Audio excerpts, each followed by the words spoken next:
welcome back to my channel. So I'm going to do a kind of a story time on my daughter today and kind of explain to you how life is now after her cardiac arrest and since being diagnosed with like a heart condition. So let's get started. So on March 26, 2019, my fiance Jacob and I were going to the car dealership to purchase a car.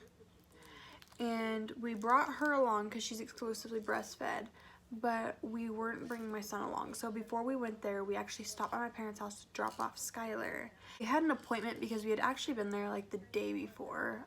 We did the test drive, we had to be like pre-approved and all that for the day before just so it'd be faster. And so I think we got there at 4:30, and then we were probably there for about an hour and a half to 2 hours. And Oakley was kind of cranky the whole time because obviously like she was 2 months old, she was stuck in this car dealership, wasn't comfortable to sleep. So we were like finalizing paperwork and stuff, like when you do the gap insurance and like all that, like they do that talk with you. And so she was getting angry, and so all that was left was just signing some paperwork and stuff like that. So I told Jacob I would go out to the car with her and sit and feed her. And so me and her just went and sat in the driver's seat just while I fed her in the parking lot. And then later on, probably about 15-20 minutes later, Jake comes out and says that they are finished with the car. Like before you buy a car, they do like the cleaning of it and all that in the shop area in the back of the dealership. And so they had finished cleaning it, all that for us. And so he comes out to tell me that the car's all done. And so I was like, all right. So I like get Oakley and I out of the car. I walk around to the passenger back door, was where her car seat was, and I buckled her in. And as I was like standing there buckling her in, Jake was talking to me a little bit, telling like me what the game plan was, like if we're gonna go home first to drop off my car and then ride together to my parents, or just follow each other to my parents and then follow each other home. And then we made the game plan of us going home. We're gonna go home first and then go to my parents just to ride together so we could take the new car. And I was like, the game plan was set, so I like shut the back door, walked around the car to the driver's seat, got in the car, and the second I got in the car, I heard Oakley kind of make a weird noise. I remember thinking, I was like, okay, well, she gets pissed when she's in the car seat. Like, was she maybe crying? I was like, just something didn't sit right with me. I swear my motherly instinct kicked in, and I knew something wasn't right. And so I pulled the sun visor down as fast as I could on her car seat, and I looked at her, and it looked like she was either choking or like struggling to breathe. And so I remember grabbing her arm and like shaking it to try to get a response out of her, and I didn't. And the second like I didn't get any response from her, I instantly like unbuckled her, got her in my arms like within like a second and a half. Like I've never moved that fast. I didn't even know it was possible to unbuckle a child out of their car seat that fast. From the time period of me checking her after making the weird noise to getting her in my arms was maybe about between 15 to 20 seconds. And by that time I got her in my arms, she went unresponsive. She was kind of making like this like moaning noise, but she was unresponsive. So I don't know what that moaning noise was. Okay, come here, baby. Excuse the hair, she has a lot of it, and she woke up not long ago, so her hair is kind of crazy. But I don't remember much between the time of getting her in my arms and her being unresponsive to the time of me getting inside the dealership. I do know that at some point I kicked my shoes off, my door was wide open, and my phone was lost in my car. Because I think whenever I heard that noise and I like realized something wasn't right, I kind of just like tossed my phone out of my hands and grabbed her, checked her one last time. She wasn't breathing, so I like swung my door open, kicked my shoes off, and started to run inside. And the second that I was about to go up the stairs, because I think there was like about 5 stairs up to the door of the dealership, and as I was about to start up the stairs, Jake's pulling around in the new car. So I like ran up to his window and I said, "She's not breathing." And then I like instantly like ran inside. And as I entered inside the doors, I was already screaming like, my baby, she's not breathing, does anyone know CPR? And they ran up, grabbed her from me, laid her on the receptionist desk, and the man began CPR on her after they had confirmed that there was no pulse and she wasn't breathing. And so by the time I had gotten to them, she was completely unresponsive. Like, there was no signs of any breaths. She wasn't, like, her heart wasn't beating. So as the two individuals worked on her, another salesman called 911, and as soon as they heard sirens, another salesman ran out into the middle of the street to flag down the fire truck to know which, because in our town, there's like, it was a Briggs Kia that we were at, but there's like multiple like Briggs dealerships, and so he like got out there to flag down the firemen and the first responders and all of that. And I think, well, by the time the ambulance got there, they finally started she got enough circulation, and so her heart was starting to pump like a little bit. And so the ambulance, the first responders told Jake and I to get in our cars and go straight to the hospital. And so we got in the new car and instantly went to the hospital. And I think we got there about a minute or two after the ambulance had gotten there. And so as soon as we arrived, we went into the emergency room doors, and we told them exactly who we were there, like who we were. And they at first told us that it didn't look like they were there yet, and so we had to go sit down. But then we sat down, and like not like a few seconds later they called us up and they're like, oh, you can come back. But before we could go back to her room, they had to bring us to a family room back there to kind of explain what kind of state she was in and what to expect when we go back there. Kind of like a recap, because when Jake and I arrived there, so did Jacob's dad, my parents, and our son. So it was kind of like a recap for them on what was going on with Oakley. After they had recapped us on everything, they grabbed Jake and I and took us back to her room in the like actual ER area.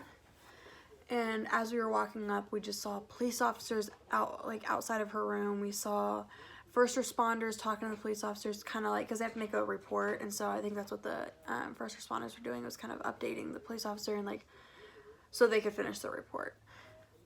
And as we turned to go in the doors of her room, there were machines everywhere. There were doctors, nurses, all over the room. Like, there was barely any room for Jake and I. They had to end up moving machines out of the way so Jake and I could get in there to the two chairs that were in there. And Oakley, when I looked over at Oakley, she was still like, she wasn't herself. She didn't have enough energy to be awake, so she kept like falling asleep, and then she'd like wake up and do like this really soft like weak cry and then go back to sleep. And they were kind of telling us what the situation was, and that's when we found out that when the ambulance arrived at the dealership, when they hooked her up to her monitors, they saw that her heart wasn't beating like it was supposed to. And once she got into the ambulance, they did end up having to use a defibrillator, and they had to shock her to try to get her heart back into rhythm. And her heart still wasn't perfect, but it was better than it was whenever they arrived there. The total time that she was unresponsive, I think they said it was between 10 to 15 minutes. After they were done in her room in the ER, they took her back to get an MRI, I think it was. And we went back to that room, and they had to kick us out for it. But after they finished the MRI, they had me hop in the bed with her and then ride to her room up in pediatrics. So I apologize for the change of angle, and the lighting might be just a little different. It's actually a couple hours later because my son ended up waking up and Oakley just wasn't having it. Once she was up in the pediatric floor, she had to see a whole bunch of different like pediatricians, doctors, cardiology teams, and nurses.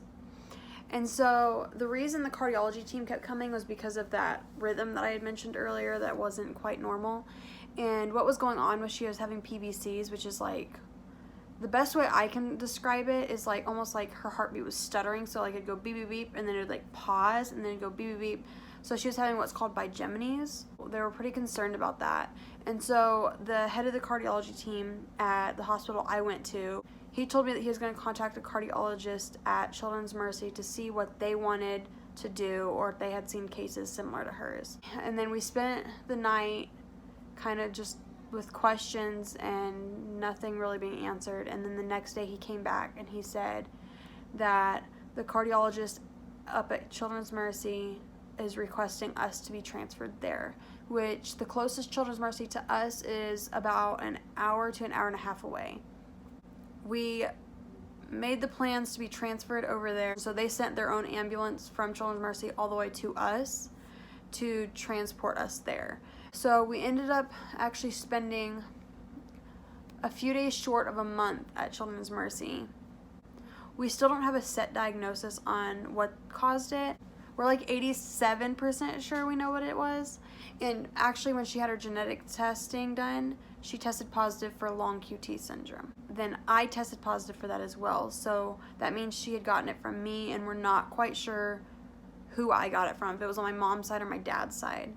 So the exact mutation she had was SCN5A, and so if you want to do your own research on that, you can. What it'll pretty much tell you is it falls under the type 3 of long QT syndrome. But we were kind of stuck there. First we were stuck there because of insurance reasons, because we couldn't be sent home before we got a AED, which is an at-home like defibrillator. So this is the defibrillator that we had to be sent home with. Insurance had to approve it because it was, I think, around $1,500 for this. But what this is it is a, let me open it up for you.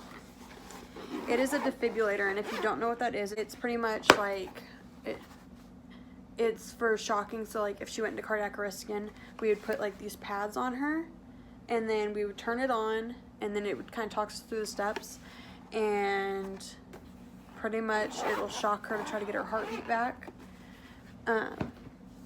And so we couldn't be sent home without that.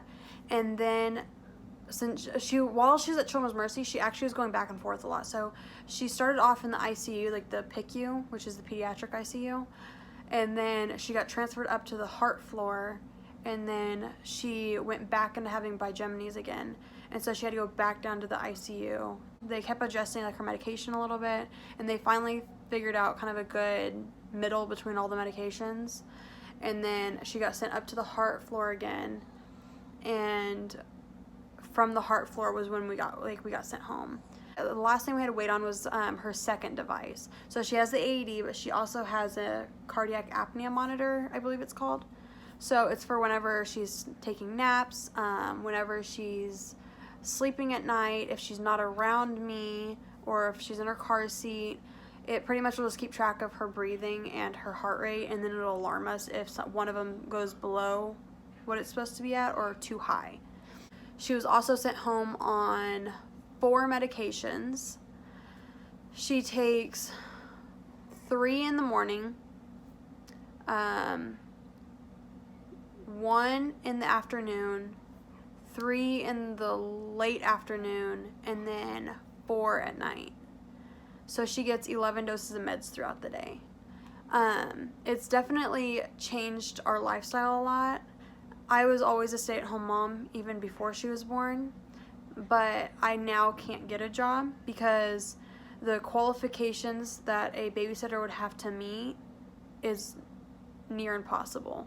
So luckily Jacob has an amazing job that gives us the opportunity to live off of one income. Pretty much the only big difference in our life is the fact that now me getting a job isn't an option, and babysitters, like even if we want to go on a date night, we only have maybe like one person in our entire family that's able to watch her. So it's just, we have more of a strict lifestyle, I guess you could say, because we have to make sure we can't miss any medication doses We have to always have our monitors with her. She pretty much just can't leave our side, and we live off of her schedule now. Either we have to be home when her meds are due, or we cannot forget them and take them if we're going somewhere. But that pretty much sums up her whole story, and kind of like how we've had to adjust after coming home from the hospital. If you enjoyed this video, please remember to subscribe, leave me a like, and comment some suggestions below. The next video might be a vlog. I'm not sure yet. I'm not sure if I have the confidence for that. But I appreciate you guys spending this time watching this video and getting to know my family.